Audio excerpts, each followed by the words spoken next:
Today I'm bringing you a video about I call it on my social media, on my blog posts and Instagrams, I call it cheeky chest. Now I know what it actually is, I might actually change the name, but today I'm coming to you all cozied up in my PJs. It is, oh, I'm liking that.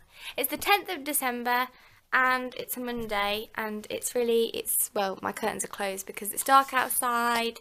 It's nearly 6 o'clock in the evening, and I've just had a wash, and I'm just feeling some chill out vibes tonight. So me and Els are chilling, and I thought I'd come and update you guys about the cheeky chest situation. Now I can't really remember where we got up to. I know I talked about a lot of tests happening, and they've been ongoing for, well, all of this year. I think I did let you guys know that I got diagnosed with bicuspid aortic valve, and it is a condition / disease. Like, it comes under like both of those things. But I think the last time I spoke to you, I was saying that I was having more tests, and they were testing my lungs and other things, and I've had a whole lot of tests. And anyway, on Friday I went to Lincoln City Hospital, and I spoke to a consultant there because basically I had not been told directly from any consultant, doctor or anyone that I do have bicuspid aorta. And he told me that I in fact do, and I had an MRI about 2 years ago, and that showed it all. I've had echograms and like all these other tests that showed that I had this, but no one ever told me because they thought I was already aware. So they basically thought that I would have been told at birth, which with bicuspid aortic valve, it is a congenital disease, which means you are born with it, and I was obviously born with it, and no one told me. So I was meant to have known this for 23 years and have found out this year. So now I know I can and will do many things differently, and just be very aware of it. Obviously I have so many questions, and you guys might be able to help me too if you know someone, or you are also one of the 2% in the world that have also got this congenital disease. Then please, leave me some messages below, because I'd love to meet fellow people like myself. And look, it's the right video for these two babies. So this is my heart that has, you can't see one of the gaps, but basically it won't focus. It's got 2 gaps in it because bicuspid aortic valve means that you don't have a normal tri-leaflet valve. You have 2 flaps instead of 2 leaflets. So I've got a heart that's got 2 holes in it, and I also have, on top of the bicuspid aortic valve, I have 2 more things. I have an abnormal heart rate, which is having more investigation, and I have bicuspid aortic syndrome. I'm going to use some of these books that I got from my consultant to help me explain this to you guys. But basically, when you have valve condition, you don't necessarily have like an aorta that like can descend, ascend, descend, etc. But you could get the ascending, descending valve, which is bicuspid aorta syndrome, which I also have. So I got told on Friday that my aorta is currently 3 centimeters. And I will be monitored until I need surgery, and then they will intervene. At the moment they're going to monitor me and give me some more tests because I'm a very active individual, and then we'll see, what the options are there with medication or early surgery, etc. But I'm going to go through this book with you guys because I think this will explain more of what is actually wrong. Firstly, we'll talk about, the first page in the book is about blood flow. So I'll basically show you what my bicuspid is. So here we have the normal, and the bi. Okay? This is mine, and this is most people's.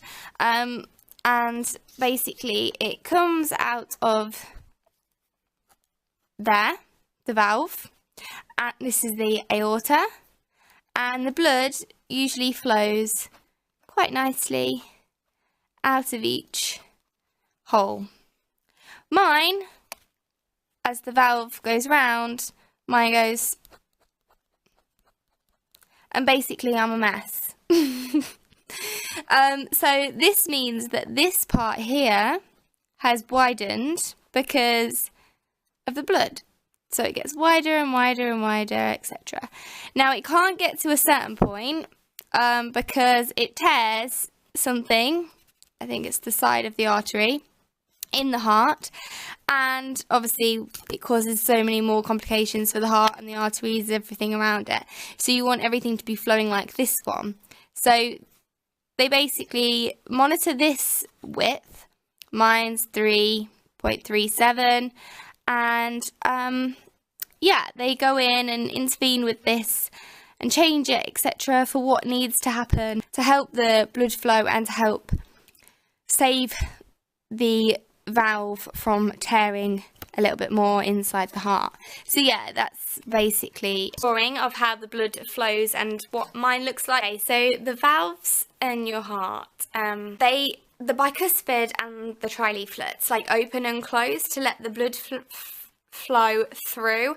And another thing that bicuspid sufferers have is that they can become stiff and close, and obviously the blood needs to pass through and it gets really narrow, so it can't flow through there. This is valve stenosis, and it can basically just stop the flow of the blood. You can also get with bicuspid what you call a leaky valve, and it's to do with the blood flowing backwards instead of the direction it should go. So these are other things that can happen with having the bicuspid valve. Okay, so let's talk about symptoms, because a lot of people have been asking me, well, if you're bicuspid, what does that mean? Like, does it affect your day-to-day life? I have actually suffered most pain and symptoms when doing exercise. As you guys know, I have been a runner, I've competed in bodybuilding competitions, I'm a very active person, I'm a personal trainer, and I've had a lot of these symptoms when I've been active, basically. But I got this book on Friday and I read it and I was like, oh my goodness, I literally have, there's 1, 2, 3, 4, 5, 6, 7 symptoms that are the main symptoms of bicuspid, and I have 6, and I'm surprised that I myself have only really noticed these. I think the first symptom I ever had was when I was 13 and I fainted, I collapsed and I broke my cheekbone and my ribs, and yeah, that was just horrific. But that was actually one of the symptoms of my bicuspid. So because of the increased strain on your heart has to work harder when you have bicuspid, so you are tired a lot of the time, which I am tired all of the time. I just keep going like a little hamster, and as you can see, like, explains why I have such terrible bags under my eyes, and I'm always, you know, excuse the bags under my eyes, like, they're because I have bicuspid, so it makes sense. Palpitations, I tend to get like a really high sped up heart rate, which is going to have more investigation, but basically, yeah, it's just really fast and abnormally fast. Like, we could be walking down the street and the average, you know, for just like a stroll would be something like 70 to 80 beats per minute, and mine can be up to 120. And before, when I've been sprinting, I can take my heart rate up to 220. Like, it's ridiculous. So that's got to have more investigation, but yeah, basically high heart rate. Shortness of breath. I get shortness of breath obviously during training. Everybody naturally does, but it's to the point where they tested me for asthma. They tested all my lungs, because the shortness of breath is like, you're just trying to get in as much as possible and you can't. Now, this is one that I don't have, the swelling of ankles and legs. Now, I haven't really noticed it, but you know, we'll see. I don't really have that one. The next one is chest pain. Now, chest pain is my main symptom that I suffer with. Like, if I am stressed, if I get anxious, if something starts to panic me. One time my boyfriend played a trick on me about, oh, it was ridiculous, about being arrested, and he hadn't been arrested, it was just a joke. But basically I panicked, I went really hot, I'm really dizzy, and my chest got really tight, and it wasn't painful, it was just really achy. And then I ended up fainting. So I was stressed and anxious and nervous of like what the joke was, and suffered with the combination of them. But the chest pain that I get is usually when I'm exerting myself, like putting my heart under pressure. Now, anyone that trains will know when you push yourself, it's hard work. Yeah, naturally, I totally agree. But this is not a normal pain. The pain is like, it's really tight. And if I push my body further, it hurts even more. Like, I can kind of control it. So like I slow down and it turns into just an ache rather than a sharp pain. I get a numb arm, like my left arm goes numb, and yeah, it's really uncomfortable. But those ones are usually when I'm pushing myself to a certain extent. The last two are dizziness and fainting, which obviously I've already covered. I have both of these. It says here that you are born with the abnormal valves, and the valves can degenerate quicker than the normal valves, so my heart will age a lot quicker than the norm. So to find this out, some of the tests that I had done was an MRI, an echocardiogram, and a chest x-ray, and I've had a lot of other tests too that probably weren't necessary, but we're still under investigation, so we'll see if they work out. With having bicuspid, even if you're not feeling unwell, you have to go for checkups. You have to monitor the situation, and you have to be very vigilant on how you feel and be very in tune with your body. For example, when I was talking to the doctors, to the consultant, he was saying that I need to make sure I stay on top of my dental hygiene. For example, like brushing my teeth and making sure I go to the dentist more often than not, because the calcium can fall off your teeth into your heart, build up on the bicuspid, and make the bicuspid flaps become crusty, and that's what makes them stiff and closed, so the blood can't flow through. So things that are in your diet, like a high calcium diet, I think I'm going to take out a lot of my calcium now and change it, just to be extra careful.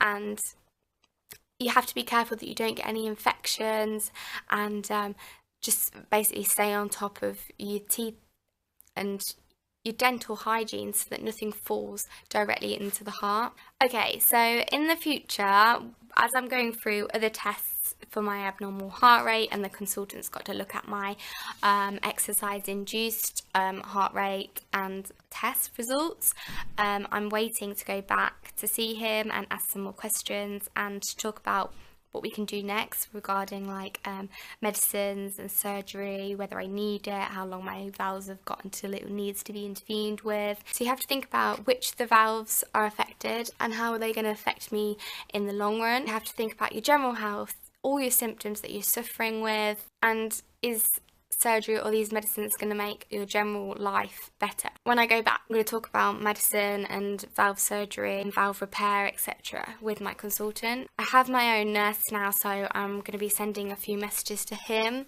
just because I think it will make me feel a little bit better if I've got someone to like speak to who's close to the consultant and can email me back. I will probably feel a little bit better, just that I've got that support there. So yeah, there's several medications. I'm not going to go into them because I'm not sure which ones that I'm going to be put on, but everybody's different. So if you guys have got any, ideas of what I might be put on, or, you yourselves, are you suffering? Are you on medication, or have you had surgery? Like, please leave me a comment below. There's so much in here about repairing and replacing the valves, and I've got a book separate on surgery, but I'm not going to go into that today because I'm basically still continuing like investigation, and still like asking and getting my answers from the consultant. So basically when I went in on Friday, I was like, can I have children? which I can have children. Sometimes a natural birth doesn't occur and you have to have a cesarean, which really doesn't bother me, but you can grow a child naturally.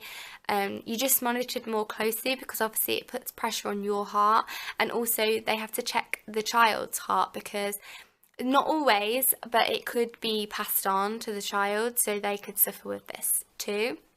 But that's not always the case. A pill, which might get changed because obviously to do with blood clots and blood flow, and basically just ask like questions about my symptoms and how they're related and blah blah blah. And because I've got to have some more tests, obviously a lot of the symptoms that I was talking about are under exertion, so it's like not like a natural bicuspid symptom, but a bicuspid under exercise induced, then maybe. So I've got to have more tests, which I might be, you know, put under more pressure on a treadmill or an ECG that comes about with me outside of the hospital.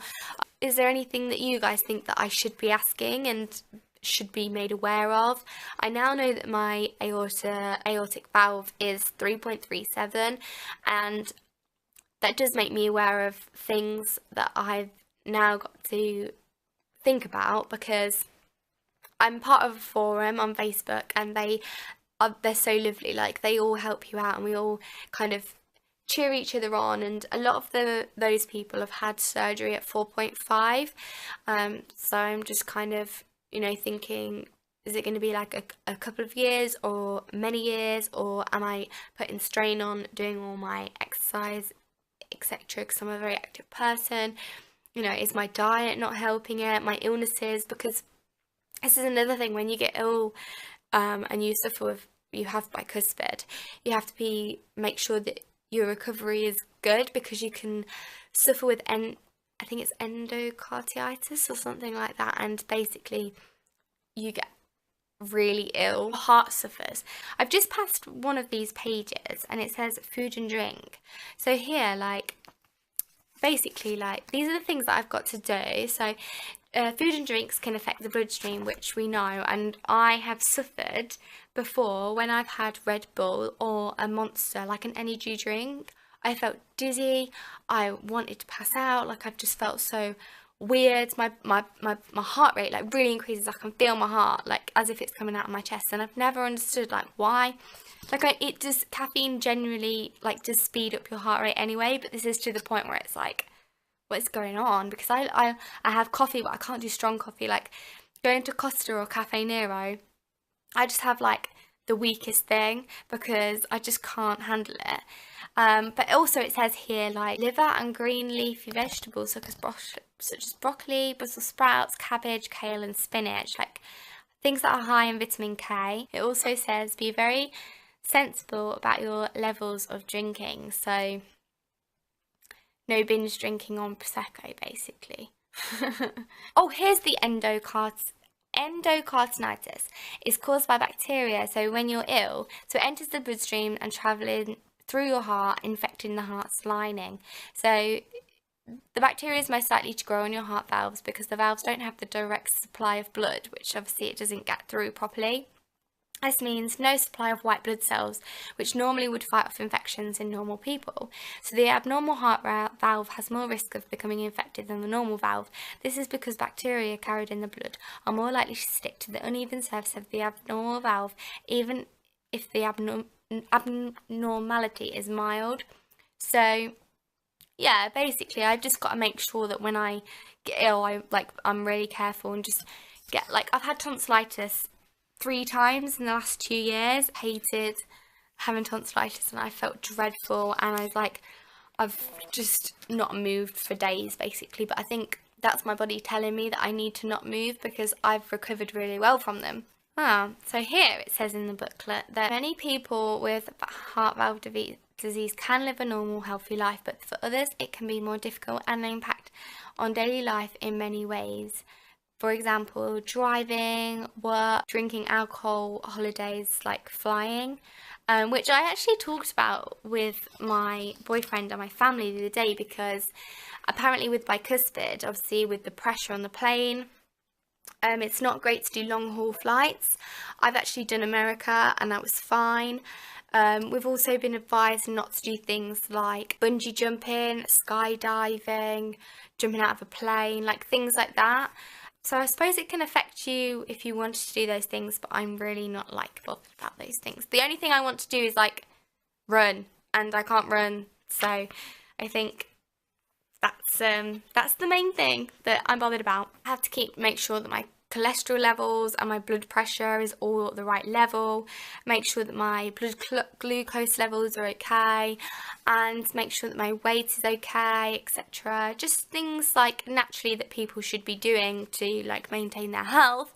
But yeah, I might need to have, you know, the extra few checkups. It also says emotional well-being, because you can feel worried and stressed, and these also put an impact on the valve. So when you have bicuspid, you have to make sure that you're not, you know, getting stressed and anxious and worried, because you can have an effect on your aorta again. But you know, all these things are natural life, and you have to think to yourself, you're going to affect your heart. We all are, whether we have bicuspid or not.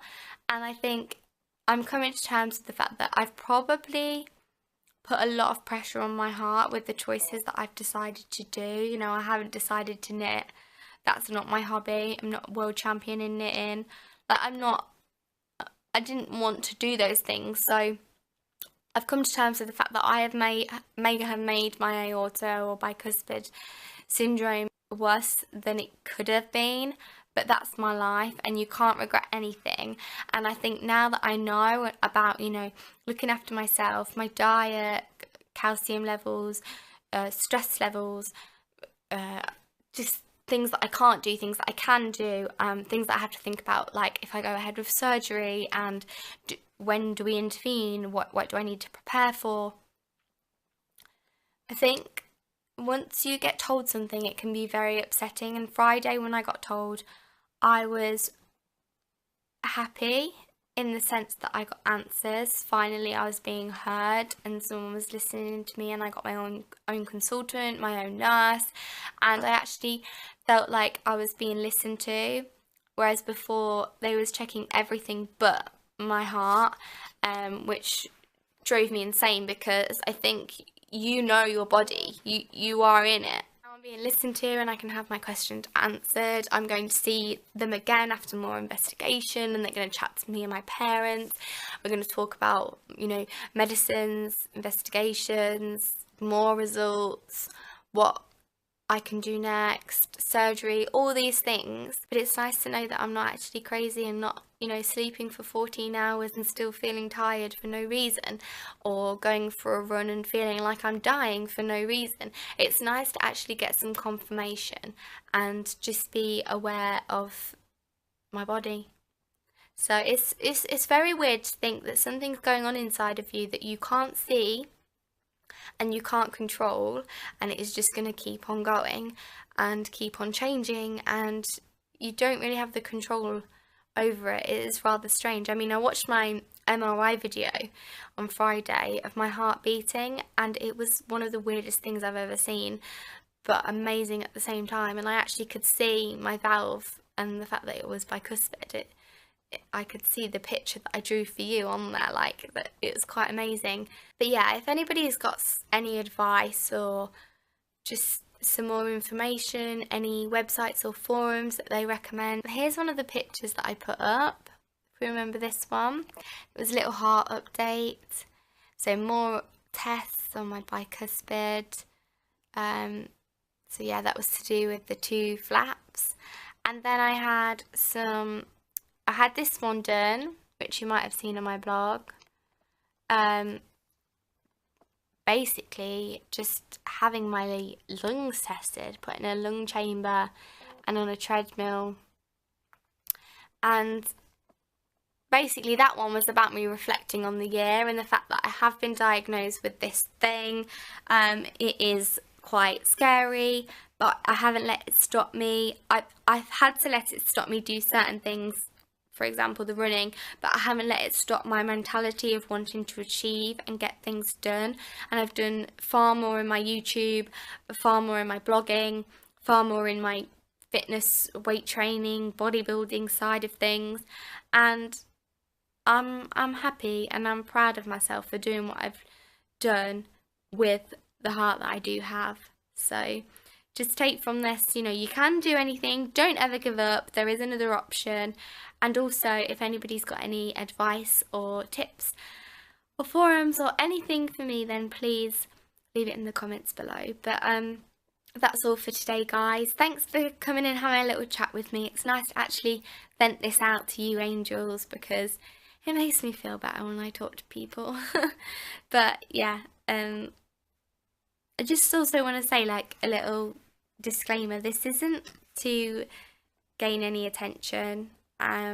This isn't to make you feel sorry for me. I'm just sharing my journey on here and with you guys, and for other people that are also bicuspid sufferers. So yeah, okay. Thank you, angels, and Merry Christmas. Bye.